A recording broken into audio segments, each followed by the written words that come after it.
Hi, I'm Dr. Angie Osmond, and I'd like to share with you today the recipe I've developed over the last 2 years of a low-carb pizza crust, and this will be a pepperoni pizza today. We've got mozzarella cheese. It's 1.5 cups of cheese.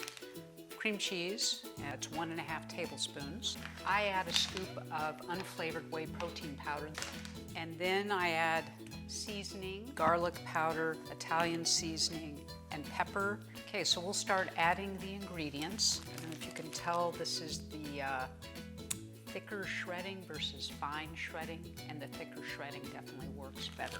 Then we'll add 1.5 tablespoons here of the cream cheese. Put in the protein powder, so we get a scoop of that.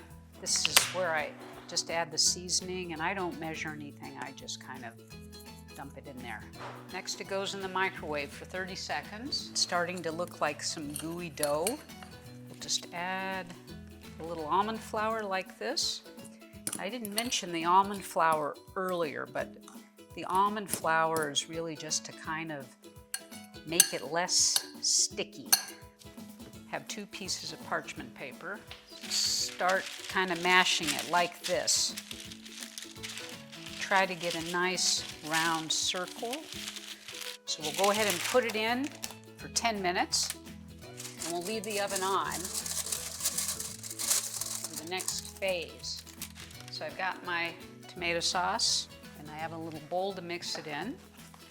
So if you're someone that doesn't like a lot of seasoning, you may want to experiment with maybe just a tablespoon. Then I just spoon it on here like this. And now put some more cheese on. And of course, you can add any topping you want. Now we go back in the oven. There we have it, our low-carb pepperoni pizza.